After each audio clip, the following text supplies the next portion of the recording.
Good afternoon and welcome to CEC Gurukul lecture. In the series on sociology of kinship, in today's lecture we are going to discuss on an ethnography by Sarah Lamb that talks about aging, kinship and gender. Aging, kinship and gender kind of are considered as quite separate from each other.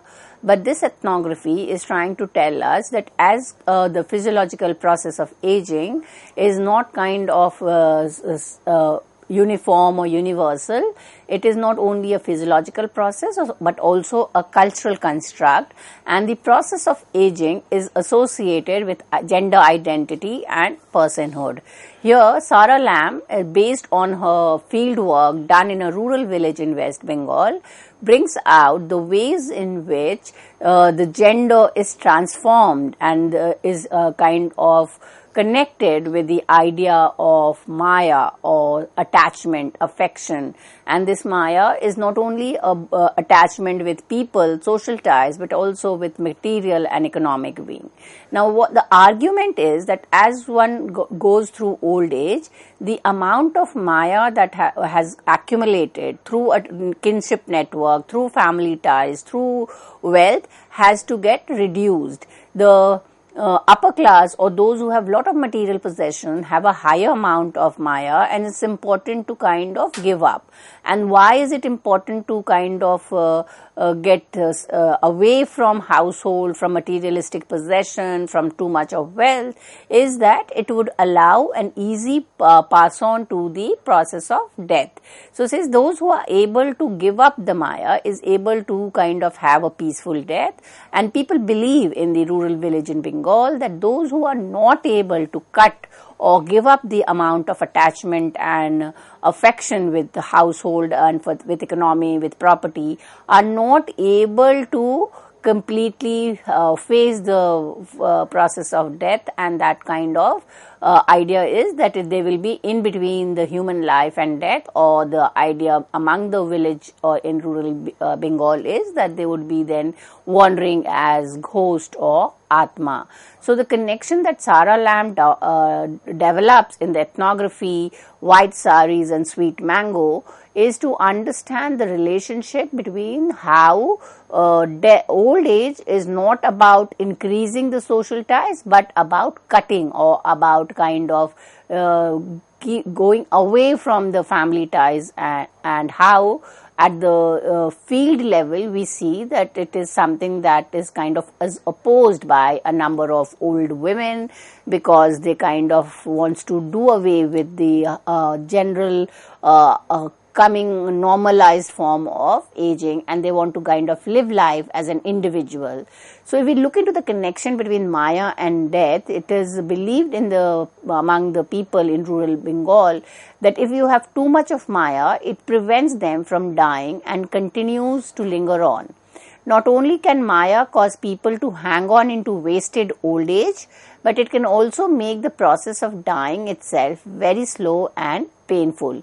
T.N. Madan, another sociologist, observes that Hindus generally believe that the excessive attachment and clinging on the part of surviving relatives can cause one's death to be lingering and painful. So as long as people are attached to the Maya, they are not able to achieve mukti, moksha, which is the term which is used in Hindu scriptural text, and mukti or moksha means release, the release of this life, or the other way it could be complete salvation from the process of life and death. So what actually Sarah Lamb wants to focus is that there is the attempt to loosen your tie, dissembling person, that you kind of no longer continue to the person that you were in your youth. So you cannot have lot of network or social ties, but you are kind of secluded, or you are going to continue living as an individual life. So many in Mangaldi experienced a conflict between the natural drive to maximize connection and wish to minimize the complexities of life and pains of separation at death. The everyday routines often practiced by older people that constituted aging worked also as technique for loosening their ties of Maya or dissembling their personhood. The set of practices associated with retirement to the senior stage help in dissolving extension of the person. Now, it was argued that in the old age, the focus is to detach, the focus is to reduce or loosen the Maya, and Sarah Lambs points out at several ways or several techniques which is used to reduce the attachment and connection with family and kin. The first is by moving from the center to the peripheries of the household. Number 2, cooling the body. Number 3, diminishing their substance by giving away possessions. And number 4, transcending the self and its tie by mingling with God. All these 4 kind of leads to detachment and decrease of Maya, and that is how aging is kind of considered as an process where the focus is to go to the periphery, kind of cut your kinship tie and give up your material possessions, spend a lot of time in religious activity. So let us try to understand the 4 ways of detachment. The first is decentering, that is you move away from the center to the margin. And how do you involve in this? The practice includes in decentering, cooling the body and heart mind, as well as giving up one's possession and powers to other. Aging person could decenter themselves by physically relocating either inside or outside the household. In Mangal Dihi household, a primary dimension of structure of old age was a movement from center to periphery. Movement towards the periphery indicated the freedom from former ties and duty, while also signaling surrender of possession best exercised from center. So the decentering is that the people give up the responsibility. Once you become the you kind of even superannuate or you retire from your public sphere, from your job, from your occupation, in the domestic sphere, you hand on your roles and responsibility to the next generation. So retirement to the ages of activity was experienced ambivalently by most senior women and men. So it is kind of gender neutral. It will be experienced both by men and women. It is accompanied by intergenerational conflicts.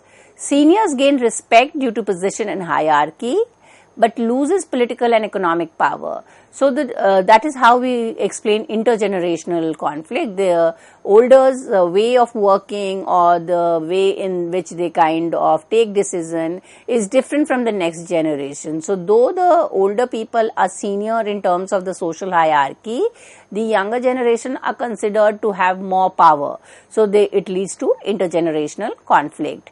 Retirees display their greater detachment from family centers by moving beyond the confines of household space. So we see a lot of old people either in the rural villages sitting under a banyan tree, playing cards or kind of gossiping.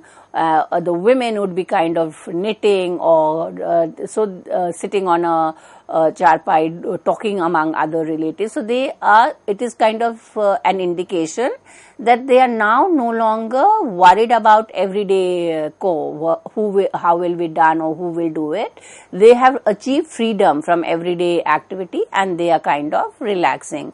Some behavior, if done by young, often receives criticism for not doing duties. So if the younger generation is kind of find idling or playing cards and doing nothing, then the older generation kind of consider it as negative, but then this is a privilege that the older generation enjoy. Most saw the seniority as presenting opportunities for leaving the village to visit married daughters or undertake pilgrimage to faraway holy places.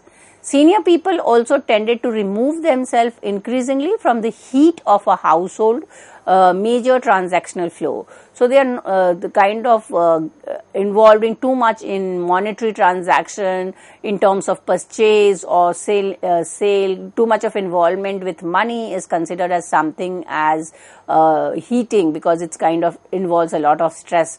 So the older generation are kind of left to not indulge in these transactions. So elders were usually fed before and separately from others, a privilege that reflected their seniority and at the same time kept them away from mixing with the substance of others. The second process of detachment is bodily cooling. Retirees who took peripheral places in Mangal household spoke also of the bodily changes that accompanied this transition. Older people are characterized their body as increasingly cool and dry. According to local theories, cooling and drying constrict the channel through which an individual's substance flow and mix with those of others, thereby making the bodies of older people relatively self-contained. So how do you kind of enter into this process of cooling is also because the physiological age has happened. The body kind of does not digest too much of hot food, so the shift is from consuming food which are lighter, which could be easily digestible, and also kind of give up the passion for luxurious and indulging in too much of eating. The third is giving away possession and mingling with God is the fourth one. So when some elders similarly attempted to loosen their bond with their own bodies by denigrating their flesh, which they compared with the old clothing that should be discarded. So they say as they grow old, they kind of not concerned too much about bodily economic possession.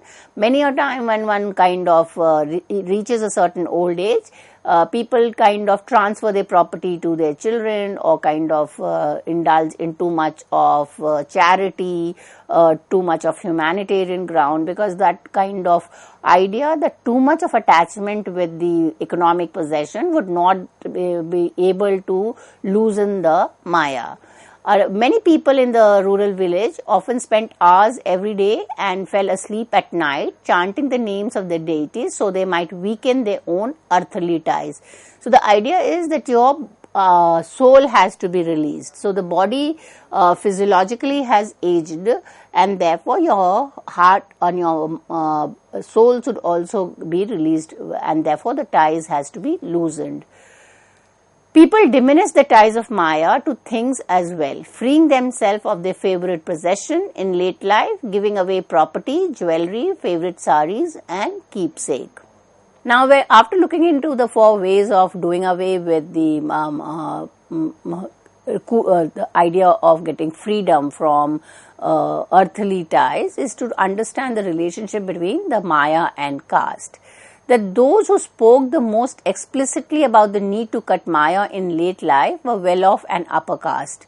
So those who had actually enough monetary and a better position in society can easily give up. But the poor or the beggars who had never had the chance to live their life and they do not have monetary possession are not in this paradoxical situation to give away property to others. The lower caste were more worried about the meals rather than the ways to achieve a peaceful old age, death and afterlife. So now it talks about how the idea of this giving away Maya, there are certain ways in which it has been done with this specific village in Bengal. And here it talks about pilgrims, beggars and old age home dweller. So the dominant discourse throughout North India is that elderly people should live with their descendant within homes filled with extended family. However, contrary to this, many elderly are found to live as pilgrims, beggars and old home dwellers. One similarity in the experience of all 3 classes is that all were living temporarily or permanently outside of samsar or household life. Most of the beggars and old age home residents had been forced to leave their household because they had no money, land or son on whom they could depend for support. It is their last opportunity to go because after a few years they would die or their bodies will become too weak and decrepit to withstand such a journey. Another reason stated is that with their children married, they are for first time free to leave home. So these are the reasons why people would opt for this, to either to go on pilgrim or to become a beggar or to opt to go for a old age home. And these are again another way of looking at the detachment from the affection and attachment or earthly ties in this life. people having sons and daughters-in-laws to take care of household responsibility, old age offers a new opportunity to journey. Several older women also mentioned that they felt free to go on pilgrims only after they had ceased to menstruate. So the whole idea of kind of considering a certain physiological process as polluting, and once the process kind of ends, it becomes a time to visit religious places, deity, and therefore pilgrim is considered religiously as more suitable for old age. The second was wandering beggars. Like pilgrim, most of the beggars in the rural West Bengal are old people. Most villages in the Mangaldihi region support a few regular senior beggars, and they kind of had a number of people who were old and they were into this begging. Begging is not usually begun by choice, so would not want to go and beg, but entails even more suffering than the temporary rigors of pilgrimage. So pilgrimage has kind of some amount of comfort, but once you start begging, it is very painful and lot of suffering. But some beggars in the rural Bengal claimed that a life of begging produces same result. And what was the desirable result? The desirable result was to loosen the ties and thus kind of have less affection and ties, or it would be easy to have a peaceful death. By wandering and living alone, they ease the attachment to kin, neighbors and friends. So as long as you are living within your family, with your household, the detachment becomes difficult. So it can be taken as a choice when they kind of leave the family and go and live in the street. So you will be able to detach yourself with your family ties. By living without possession and dispersing money as soon as it is received, beggars forsake binding ties with belongings and material wealth.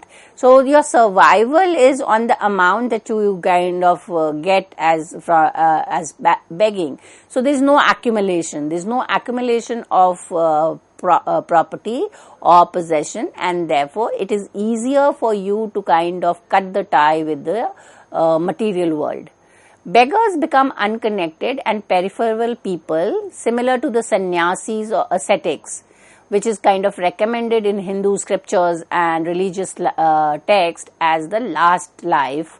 So we have the 4 stages of life, where the sannyasis or the ascetic is the last stage, which is kind of give up your worldly life in order to kind of go close to God and achieve salvation. Begging entails much suffering, but may bring peace and freedom from the binding ties of Maya. The third is old age home dwellers. Old age home is viewed by most people as a feature of westernized and degenerate modern society. A society that is characterized by excessive independence and a lack of family love. So when we look into the literature on urbanization, industrialization, the East is kind of seen as a place for collective life, for family ties, and the West was kind of considered as individualistic.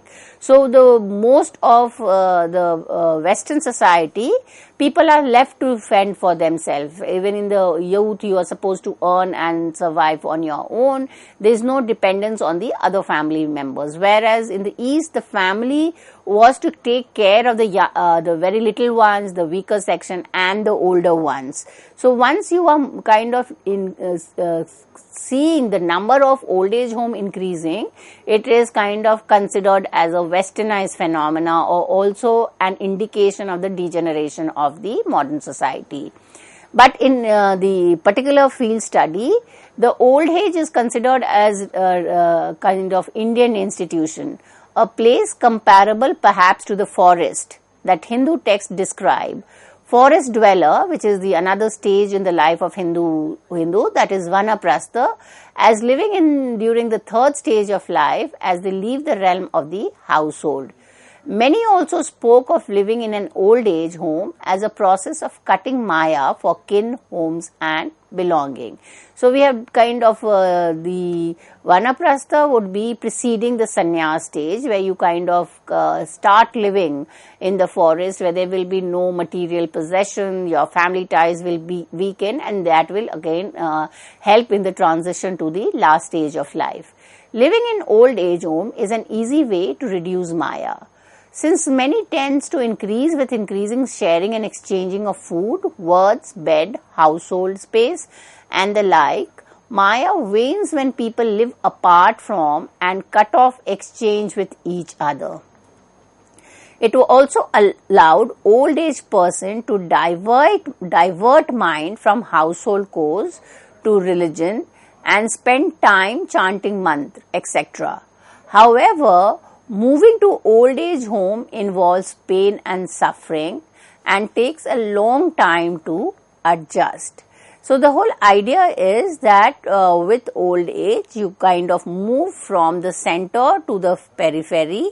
You start cooling your body by adopting kind of food which is lighter, like fruits, vegetable, easily digest, and you are going to start preparing to live like an ascetic, that you are going to live away from your family type, from your kinship, and you are going to retain in a life of solitude and kind of no investment on yourself, no luxury living, and that is kind of considered as ways and means to reduce Maya and ensure that you are able to have a comfortable death. But then in the field work, there were certain exceptional cases where the idea of remaining hot and central, that is, you do not want to cut off and you want to still be in the center, is kind of accepted by few as kind of more positive than the cooling. So you have this opposition between cooling and remaining hot, center versus periphery. So some prefer to continue living with the family, that is the center, retaking all kinship ties and network.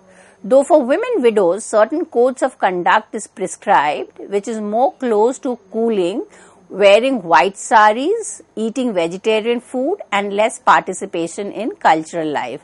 So where the code of conduct is considered regarding the Bengali widow, you see there are certain ways which are kind of considered as detachment, as kind of giving up way your earlier youthful life. So you start wearing white color sari, you kind of not adorn a lot of jewelry, you start eating vegetarian food because it is considered as cool, and the participation is kind of reduced. You kind of have less participation in cultural event. Few women continue to go on pilgrimage. This is kind of an exception where people continue to go on pilgrimage, and the idea that you have to give up your property and possession is also not accepted, and few women, they continue to retain property and possession and they keep accumulating wealth. So the detachment or renunciation is not accepted. Another model of personhood and potentially conflicting values of attachment and renunciation in late life is found in the well-known Ramadharma theory of life stages. According to this theory, persons, specifically upper caste male, move through 4 life stages: celibate, which is the student's life; householder, enmeshed with family; forest dweller, that is the Vanaprastha; and ultimately become a renouncer. As a renouncer, man strives to become free from all attachment to people, place, thing, and even his own body.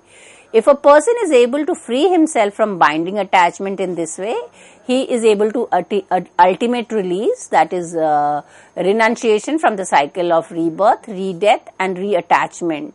The theory of life stage provides a key to understanding Hindu personhood, religion and society.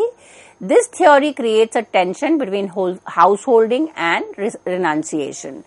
Technique of renunciation were not practiced in old age to negate life in the world. Rather, they seem to cultivate techniques for detachment as means of dealing with the world and intensity of affection and attachment that extended living in the world entails. Old age for Bengali contains a dilemma. It is time for life when connections are most numerous and also time when relationships are most transient. This theory has been critiqued, and we kind of look into the theory of successful aging. That aging is kind of considered as more positive, but the critical theory is of disengagement, that you give up. And Sarah Lam calls this as non-aging and no change is happening. So her theory is kind of considered as more holistic in understanding gender, aging and personhood. For reference, the lecture is based entirely on the reading of Sarah Lam, White Saris and Sweet Mango, Aging, Gender and Body in North India, published by University of California Press 2000. So reading this, we will get a good idea of the discussion done in today's lecture. With this, I come to an end of the lecture. Thank you.